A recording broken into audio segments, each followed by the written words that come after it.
Alaikum, welcome again. So today I have come here with a new topic that is called theories of linguistics that can be applied in literature too. ठीक है, theories हूंदियूं linguistics जूं, पर असां literature जे novels में, drama में, poems में add करे सघूं था इन्हनि थ्योरीज़ खे. ठीकु आहे. ॾिसूं था त छा छा आहे. अॼु आउटलाइन आहे theories of linguistics, brief definitions of theories, how to use theories, and practically I will show you how to apply these theories in literature books. So हिते मां लिखियो आहे sociolinguistics theory in Sons and Lovers. ही novel आहे final year में by D.H. Lawrence. So इहा theory आहे socio linguistics जी, पर असां लिटरेचर जे कंहिं बि बुक में अप्लाई करे सघूं था. न सिर्फ़ु सोशियो लिंग्विस्टिक्स, पर ॿियूं बि आहिनि. मां प्रैक्टिकली ॿुधायां थी त कीअं थींदो. ठीकु आहे. So theories of linguistics, there are many theories of linguistics. Few are mentioned below, like generative grammar by Noam Chomsky, sociolinguistics William Labov, cognitive linguistics George Lakoff, pragmatics Paul Grice, discourse analysis Michael Foucault, semiotics Ferdinand de Saussure, psycholinguistics Stephen Pinker, and then socio-cultural linguistics James Paul G. Okay.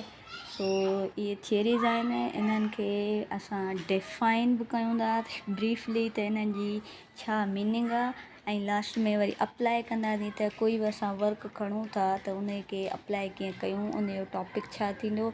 अगरि topic आहे ऐं theory आहे त उन खे असां हींअर practically कीअं यूज़ कंदासीं. ठीकु आहे. First is generative grammar, Noam Chomsky's theory that focus on the rules and structures underlying language, aiming to explain how sentences are generated in our minds. ठीकु आहे. नॉम चॉम्स्की ॿुधाए थो त कोई बि नंढड़ो ॿारु अगरि पैदा थो थिए, उहो फर्स्टली साउंड्स ऐं वर्ड्स थो सिखे. वर्ड्स खां पोइ हू कीअं इनफाइनाइट सेंटेंसिस ठाहे थो वञे. फॉर एग्ज़ाम्पल हीअ सिखे थो पेन, त वर्ड पेन आहे, पेन खे मूंखे पेन ॾे, हीअ पेन वठि, हूअ पेन हुते रख. सो हिकिड़े ई वर्ड मां हू इनफाइनाइट सेंटेंसिस थो ठाहे. उहो कीअं, उहा इहा थ्योरी आहे जनरेटिव ग्रामर. नंबर 2 आहे सोशियो लिंग्विस्टिक्स. इहा थ्योरी अप्लाई थींदी हिन स्लाइड में, हिन वीडियो में तव्हांखे ॿुधाईंदमि कीअं.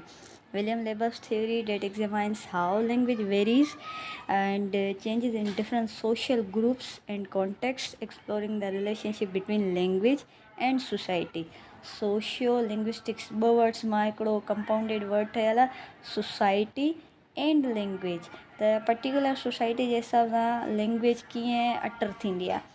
फॉर एग्ज़ाम्पल एलीट क्लास आहिनि त कीअं था लैंग्वेज ॻाल्हाइनि, ऐं मिडल क्लास आहे कीअं थो ॻाल्हाए, लोअर क्लास आहे कीअं थो ॻाल्हाए. भले लैंग्वेज हिकिड़ी हुजे, फॉर एग्ज़ाम्पल सिंधी आहे, तव्हां हैदराबाद में ॾिसो त माउ खे आऊं थो कयो वञे, ऐं मिडल क्लास वारा मां ई ॻाल्हाईंदा, केॾी महिल आऊं बि चवंदा, पर लोअर क्लास वारा वरी जेको आहे मां मूं फलाणे वटि ईअं था चवनि.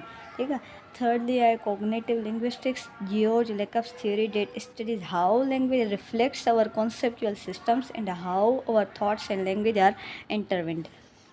जियोर्ज लेकफ चवे थो त कोई बि थॉट असांजे माइंड में अचे थो, ऐं एग्ज़ैक्टली उहो ई थॉट असां पंहिंजे वर्ड्स में कीअं था कन्वर्ट कयूं. इहा कॉग्निशन आहे, कॉग्निटिव थ्योरी आहे. नंबर 4 आहे pragmatics.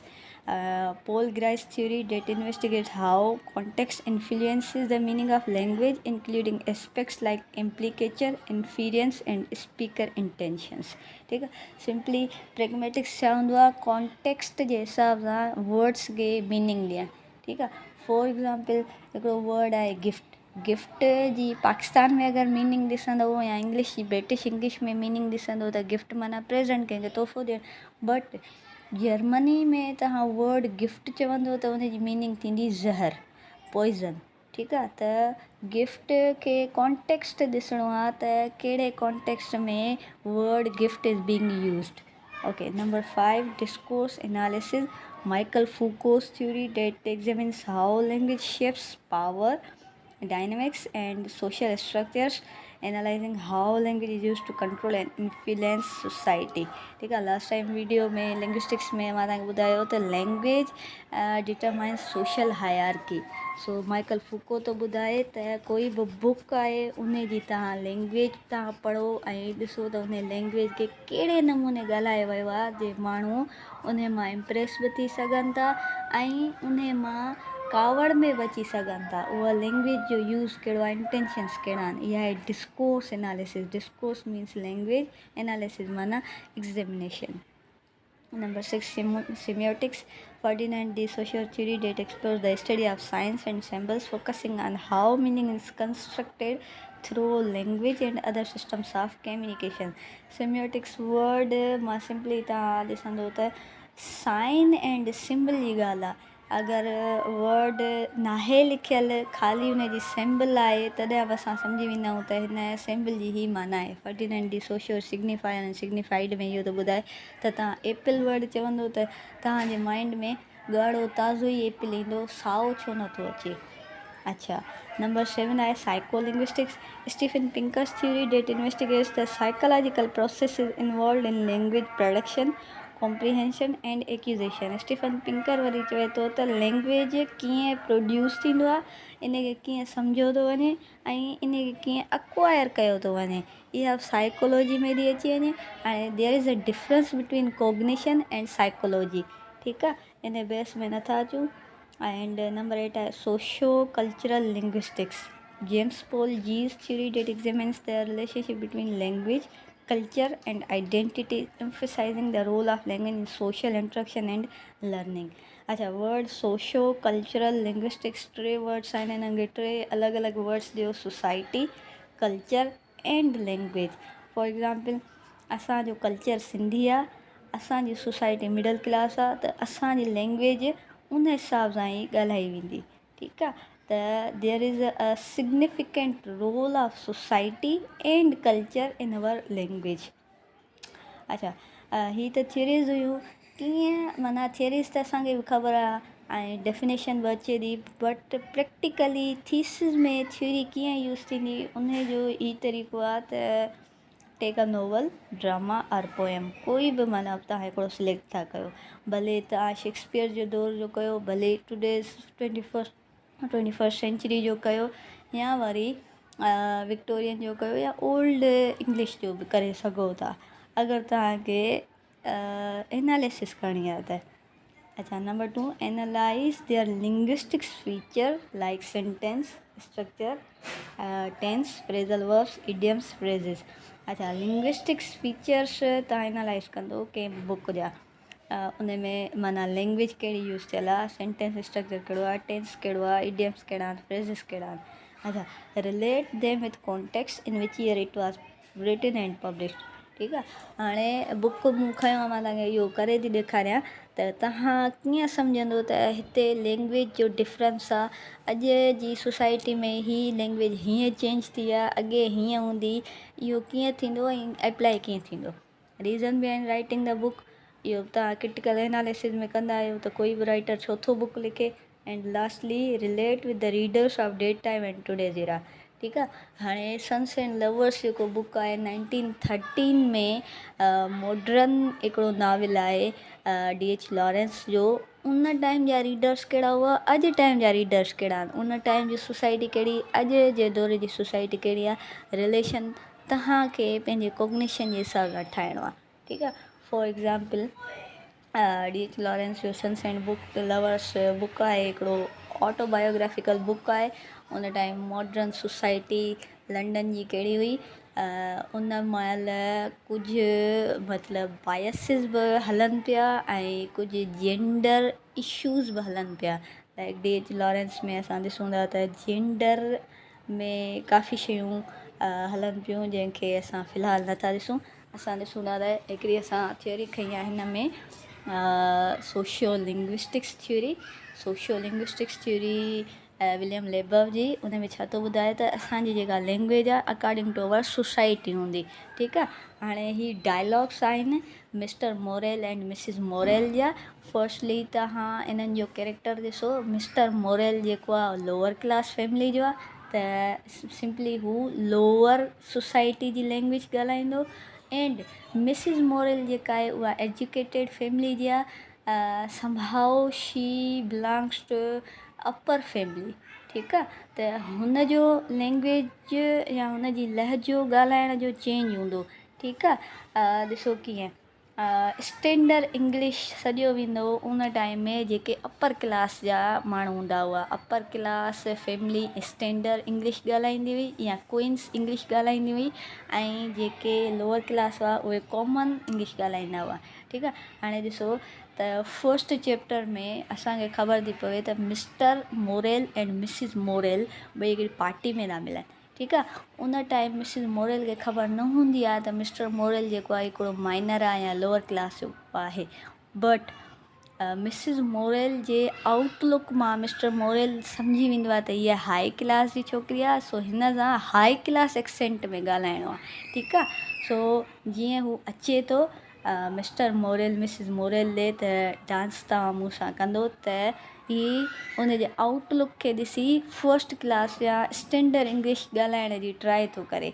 ही छा थो चवेसि, now do come and have this one wine, he said carefully. ठीकु आहे, it's easy you know I am pining to see you dance. सही आहे, ही तव्हां ॾिसो हर हिकिड़ो वर्ड जेको आहे सवाइ इट्स एंड आई एम जे हर हिकु वर्ड फुल फॉर्म में लिखियो पियो आहे। ठीकु आहे, there is a difference between standard English and common English. Common English में जेको मिस्टर मोरेल ॻाल्हाईंदो आहे हर शइ में हू शॉर्टकट वारो लहजो ॾेखारींदो आहे, ऐं मिसिस मोरेल जेका इंटेंसिटी ॾेखारींदी आहे फुल फॉर्म वर्ड्स ॻाल्हाईंदी आहे। ठीकु आहे, हिन में no I won't dance she said softly her words came clean and ringing. सही, I am like a pig's tail I curl because I can not help it, laughed rather boisterously. So yeah, this switch indicates that actually Mr. Morel realized the prestige of standard English at that time. He intended to use language to upgrade his social status. ठीक है, ही उन्हें intensity सां उन्हें dialect में पियो ॻाल्हाए त जीअं लैंग्वेज मां हिन खे मुंहिंजो लोअर क्लास ख़बर न पवे। सही आहे, हाणे ही त हिकिड़ी थी। नंबर 2 एग्ज़ाम्पल था ॾिसूं त सीन थोरो चेंज आहे। इन में हिननि ॿिन्ही जी शादी बि थी वई आहे, औलाद बि थी वियो आहे, हाणे ही विढ़नि वेठा। ठीकु आहे, हाणे ॾिसिजो त मिस्टर मोरेल ऐं मिसिस मोरेल जी लैंग्वेज में केतिरो ऐं कीअं डिफरेंस आहे। ठीकु आहे, what cried Mrs Morel panting with rage, you shall not touch him for her telling you shall not. ठीकु आहे, हाणे word shall not Mrs Morel ॻाल्हायो आहे फुल फॉर्म, बट मोरेल जेको आहे पाण भाई शोना आहे मीन्स शॉर्टकट ॻाल्हायईं, ऐं मिसिस मोरेल फुल फॉर्म ॻाल्हायो। वरी Mrs Morel only dear she said in a loud ringing voice. ठीकु आहे, and only dear my lord to lay a finger on that child you will regret it for ever. हाणे तव्हां जेॾी महिल ॾिसंदो Mrs Morel हिकिड़ी words खे कुझु घणो ई दॿाए थी ॻाल्हाए, ऐं मिस्टर मोरेल वरी केयरलेसली थो ॻाल्हाए। सिंपली असां हिननि जे डायलॉग्स खे ॾिसी ऐं एग्ज़ामिन था कयूं त हिननि जो सोशल बैकग्राउंड चेंज आहे। सो विलियम लेबर हिन सोशो लिंग्विस्टिक्स थियरी में इहो ई थो चवे त तव्हांजे लैंग्वेज मां the way you utter your language people will come to know your social status. ठीकु आहे, सो हिन मां वधीक तव्हां डायलॉग्स ॾिसण सां ई तव्हां सम्झी वेंदो त हिते शॉर्टकट आहे, त माना इहा कॉमन इंग्लिश आहे या लोअर इंग्लिश आहे that is belong to mister Morel's lower social status, while Mrs Morel जो स्टेटस वॾो आहे ऐं हूअ फुल फॉर्म ऐं इंटेंसिफाइड वर्ड्स थी ॻाल्हाए। In this family mister Morel imitated his wife's standard language to stress his existence and satire her. जेॾी महिल मिस्टर मोरेल खे मिसिस मोरेल सां झगड़ो करिणो हूंदो आहे ऐं झगड़ो खटिणो हूंदो आहे त उन में मिस्टर मोरेल मिसिस मोरेल जहिड़ी मिमिक्री कंदो आहे, उन वांगुरु ॻाल्हाईंदो आहे ऐं फुल फॉर्म्स ॻाल्हाईंदो आहे। While Mrs Morel used his husband's dialect to laugh at him, both of them mocked each others identity with languages. ठीकु आहे, मिसिस मोरेल वरी जंहिं महिल हुनखे तंग करिणो हूंदो अथसि या झगड़ो करिणो हूंदो अथसि या हुनखे तंज़ हणिणो अथसि त हुन जहिड़ी लोअर स्टेटस वारी लैंग्वेज ॻाल्हाईंदी आहे। ठीक है। So that was all for today. अगर समझ ना अचे तो वरी पूछी सघो था। Thank U.